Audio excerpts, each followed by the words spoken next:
if you find out your affiliate is doing something wrong, you have to address it. And if they fail to remedy it, you just terminate the relationship because the affiliate will most likely walk away and not have any ramifications for their advertisements, but you're stuck holding the bag. I would say that when you add affiliates, you do move the needle back a little bit more this way. You are adding risk. That's just the truth. But there are ways to mitigate, manage. Sure. And to me, it sounds like the FTC is not looking for that one little mole affiliate that screwed things up, that slid in there and messed around. They're looking for a theme. They're looking for a general approach, consensus around it. And if you are proactive, then you can use affiliates. You just need to be very wary and careful of it.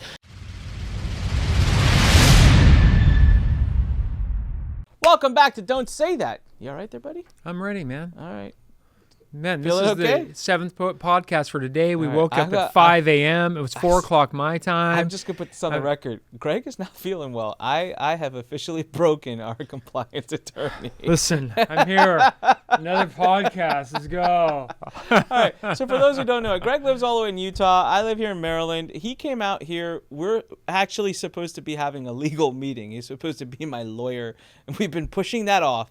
Okay, so my wife is coming in like 22 minutes, and we've been filming since yesterday. And this poor guy, he's been a trooper. Apparently, he was so sick yesterday, and we filmed a lot.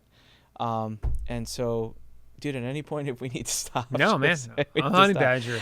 We were gonna only film a few podcast episodes, but in person, it's just been a different vibe. It's been fun, and so now I'm like, dude, we gotta film all of these in person. So I'm pretty sure Tiffany's gonna be pissed at me about that idea, but she's ready to come. I talked to her last night. Oh, sweet. She's ready to come out. I'm excited to meet her. Yeah. As of now, I don't really believe you have a wife. Just don't look at her lazy eye. She's because seriously. What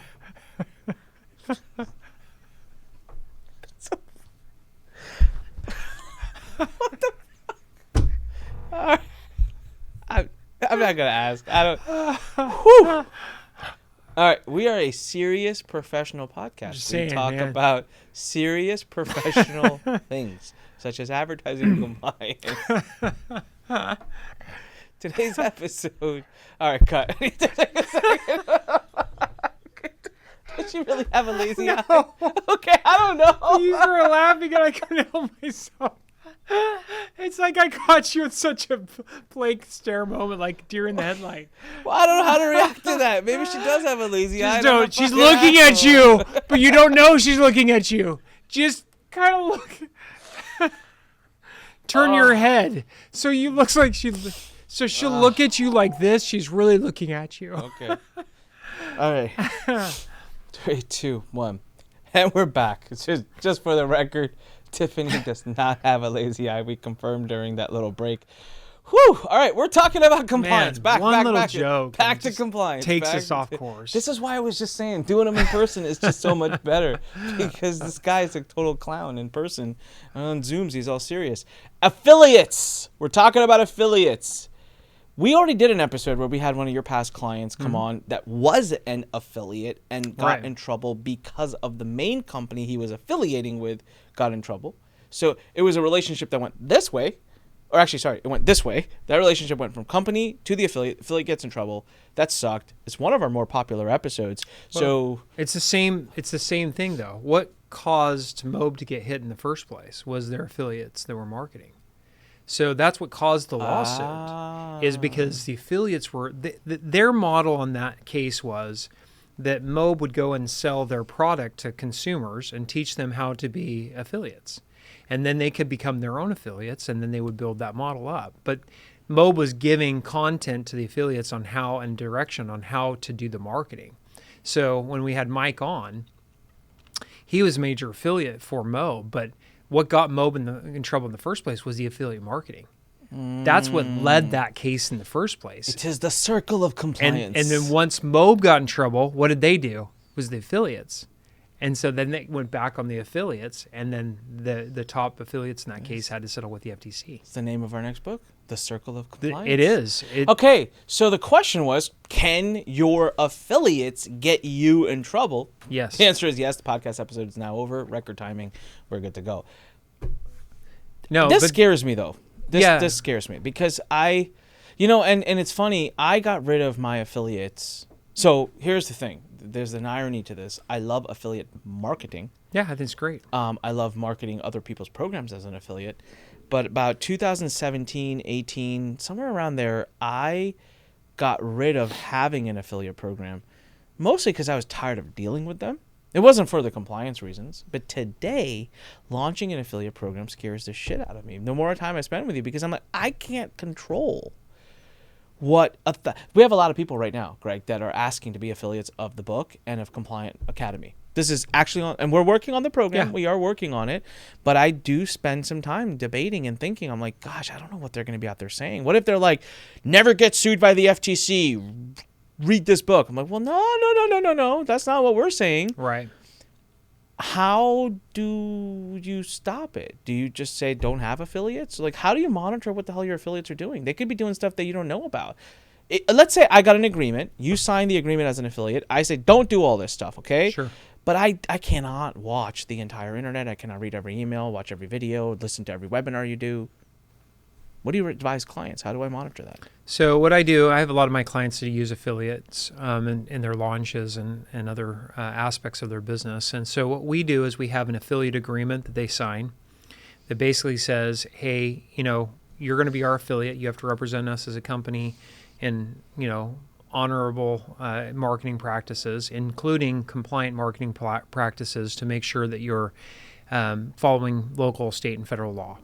And what we do is initially, so most of my clients don't feed the affiliate content to the affiliate. They kind of tell them, but there's some restrictions. They say, well, you can't use this person's name or likeness or this person's name or likeness, or you can't say that you're us. You've got to have a disclosure that says you're an affiliate of us so that it's clear advertising on that. But what I do is I have the client get a copy of the affiliate's initial marketing campaigns that they're going to use as an affiliate so we can review them first off. Then once they do that, they can go out and market. And then from that point on, they pretty much let the affiliate go out and be the marketer until they hear some negative feedback or some ticker comes up and says, hey, you need to look at what this affiliate's doing in their advertising. If we look at the advertising and we see that there's some problems with it regulatory-wise, we'll address that with the affiliate. If the affiliate fails to address the issue and remedy it, then they're terminated as an affiliate. Okay. So they no longer can be part of the affiliate program. So, okay. Here's a process I'm thinking I put in place. For us, let's use ourselves as an example.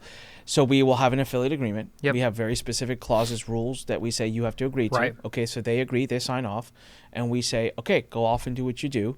They don't have marketing material yet because they haven't become an affiliate yet. Sure. So we monitor the top ones more actively, or we wait 30 days and then go and see what they're doing. Like, what's the SOP?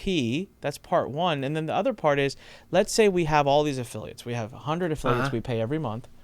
It's almost impossible for every month for me to go audit all 100 of them. Not every month. Can I take the top 10, 20 every month and look at them? No, what I would do is either, there's a couple ways to do that. If it's volume, if you have hundreds or even thousands of affiliates, that would be very difficult, right? What you're saying. Yeah. So for those clients that I have that have hundreds or thousands of affiliates, what would they do is they have a template of like, hey, these are the parameters in which your advertising should say when you're promoting our product or service. So at least they've got a template or parameters to go off of first off. Yeah. And then first, I would say before you post anything, you need to run your first posting or your first, through us, just so we can see it. Now, it's a balancing line with affiliates because you want to make sure that you're proactive and that you're following reasonable due diligence and good practices by having them turn that in initially and having them sign the agreements. But what you don't want to do is assume the liability for what they're saying for everything else. So if you have good practices, which I'm saying, have a contract, have it reviewed a little bit, maybe have a template, maybe instructions on how you expect the advertising. So you've got really good parameters of what they should do. Then they get to go. And the reason I'm reactive after that is because you tell them, you need to hire your own counsel. You need to have your own attorney look at this stuff because we're not going to own it. You're going to indemnify us if you go out and you breach our agreement. And if they go out there and do it and it comes to your attention, you have to take action. Now, the reason I say that is it's the Herbalife case. If you're not familiar with Herbalife, it's an MLM company. And what they offer is, nutrition shakes and supplements that you can buy from them. But it's also multi-tiered, right? So you can make money as a distributor, or you can make money selling retail products and services. In that case, it was FTC brought a case against Herbalife because their IBOs, which they stand for independent business organizations, were going out on Facebook and across marketing channels and making statements which were not correct, not true. And it helped sell additional products and recruit new people into the organization. And so the settlement with the FTC was because of the affiliates' activities for the company. And here's what I took away from that case. Herbalife didn't do a good enough job monitoring, at least in a reasonable manner, their affiliates. These people were basically affiliates. So for you, have SOPs in place that do that. I mean, that's one of the things we do and we talk about in the book is having certain SOPs in place to make sure that your affiliates are following some guidelines. It's step number 1, agreement. Step number 2, have templates or instructions. Step number 3 is initial review. And then 4 is probably the most important. If it comes to your attention, and this is what Herbalife got in trouble for, they became aware of some of the marketing practices that their affiliates were making, but they didn't stop it. And when the FTC found out about that, that's what really nailed that, the nail in the coffin for that case. Okay. So number 4 is if you find out your affiliate is doing something wrong, you have to address it. And if they fail to remedy it, you just terminate the relationship because the affiliate will most likely walk away and not have any ramifications for their advertisements, but you're stuck holding the bag. Yeah. So if those 4 steps are followed with affiliates, you're going to be in a good position. But if you don't have those SOPs in place, you don't have something for your affiliates in place, then you're opening up yourself to liability for whatever they say. So, okay, so you have the contract. You provide actively guidance, templates, things that are right, things that are wrong. So you're showing a very proactive approach. You even have a policy in place saying, hey, before you do your first promotion, first anything, post, whatever, we want to see it so we can give you guidance. So that shows a lot of proactivity about monitoring and managing. And then maybe your top guys, you do check in. Spot check, because if they're making a lot, that means they're getting more eyeballs. So you check them on a regular basis. But seems to me the most important one, and it seems to be in Herbalife, that's what really got them in trouble, is that if and when you know or are made aware of a problem, boom, immediate reaction. Yeah. Documented reaction. Right. So catch that, document that you then reached out, gave a warning, asked them to change it, then they didn't, and within a reasonable time, you terminated, move forward, and maybe sent out a warning to all affiliates saying, hey, reinstating that we have just had to eliminate some affiliates because they're breaking these rules. If you do and we find out, we will. So in that situation, to me, it sounds like what the FTC's expectation would be. I think, again, I find them to be reasonable in the sense of that they understand if you have thousands upon thousands of affiliates, you could have this one little person buried. Because you could have competitors do it, right? A competitor could sign up and be an affiliate and go out and be completely ruthless and insane as a small player and hide beneath everything, but then say, oh, I'm an affiliate and then you should get this company in trouble. I think it's more about making sure that they believe. If the FTC comes to you as a company and sees your operation and your process, they have to firmly believe, no, you guys really do care and are watching what the affiliates are saying, and you're proactively taking action if you find bad players. I think the term I've heard the FTC, it can't be lipstick, it can't be window dressing, right? Okay. It has to be something that's substantial, meaning you've taken some actions, right? You've got contracts in place, you've done at least a good faith look at what the affiliate marketing is going to be. And once you're there and then you take action, if you become aware of it, you're going to be in a good position. So you can use affiliates. I think affiliates are great. You just have to. I was just going to ask you, what's your, so we've had past episodes where we talk about there's the legal advice and then there's the opinion, right? Like there's like your experience. So if I come to you tomorrow and I'm like, hey, I want to have an affiliate program for our NAOAC brand, it's not like you're running and hiding and saying, no, I don't want to do that. Even for me, what about me for the Expert Scale brand and what I'm doing now with Learn? Great. If I want to have affiliates, I just need to build the processes in that you talked about. Got it. Well, and I will say this. So as I'm thinking about reopening back up to affiliates, I personally am going to keep it a closed program and will not allow an open program. Right. And I do believe that I will be very thorough as to who we allow to be an affiliate and make sure there's some monitoring going on with that. I had someone there's someone who I'm working with. So that's a good question for you. So this isn't about this. This is actually a separate question came to my mind. Let's say that there is an affiliate who's about to promote an offer that I have. Okay. I see that affiliate doing other things. Sure. Not related to my company. They're promoting other companies, and I'm like, that's not compliant behavior. I speak to them and I say, hey, if you promote me, Right. none of that. Right. And I go as far as saying I'm reviewing everything. I'm going to make sure everything, I'm getting my guys sign off on it. So anything related to my promo is compliant, and I've made sure of it. I have documented proof of having made sure of it. But that person goes off and promotes another company non-compliantly, not related to me at all. And they go, let's say that affiliate then gets sued by the FTC for the other work. Do I get sucked into that? Because they made money from me? Yeah, not directly, but maybe indirectly, right? Because you know from your own CID that the first thing the FTC is going to ask you, so say they go after the affiliate, they're going to ask every company that they're doing affiliate marketing for. So yeah, I tell clients all the time, if you know that there's an affiliate that's out there that's being aggressive in other advertising, buyer beware. Because why would you think that they would change their advertisements for you consistently?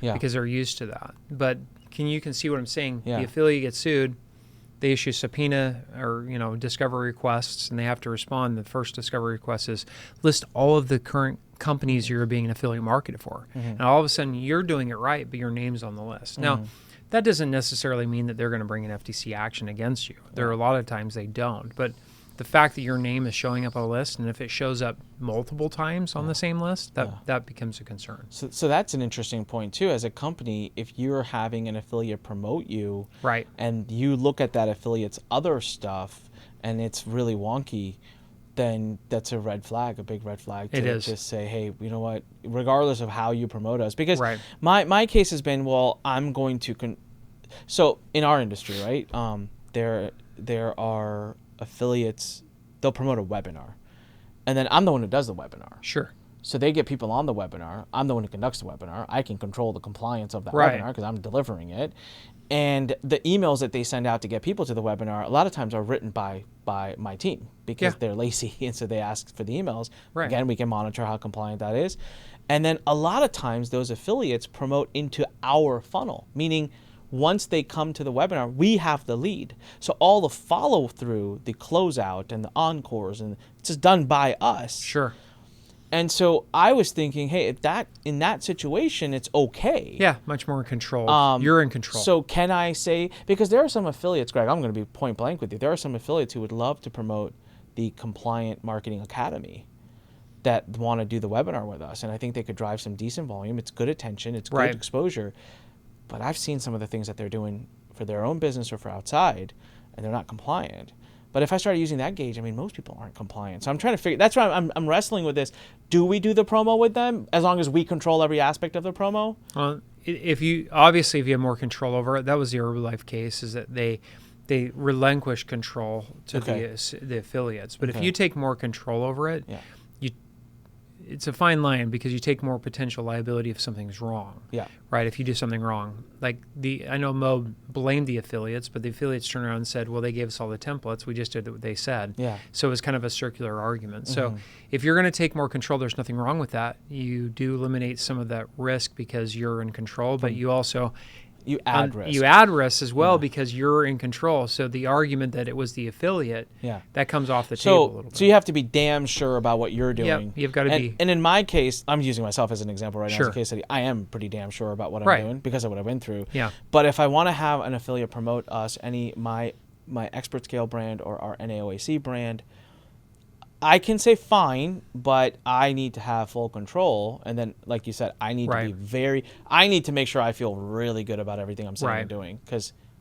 I'm actually taking on the risk. Yeah. Okay. So here, look, we always talk about risk factors, right? And the whole kind of theme of what we talk about on our podcast, the book, the Compliant Academy has always been, the goal is to reduce that risk.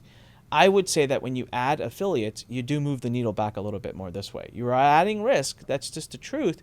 But there are ways to mitigate, manage. And to me, it sounds like the FTC is not looking for that one little mole affiliate that screwed things up, that slid in there and messed around. They're looking for a theme. They're looking for a general approach, consensus around it, and if you are proactive, then you can use affiliates. You just need to be very wary and careful of it. But so this is the answer that someone else in the group asked. Just having them sign an agreement and indemnify you is not enough.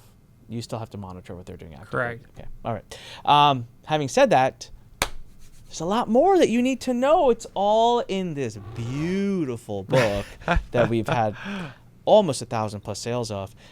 Grab a copy, guys. Go to Don't Say That and support the mission. Join the compliance revolution. And the digital copy is as little as $7. And, of course, our Compliant Marketing Academy, which you can get to compliantacademy.com. The links are both in the YouTube description below. Come join us. All right. Now, it's not just about supporting us. It's about you learning a ton of really good stuff to protect yourself, your business, and those around you. Tell others about it.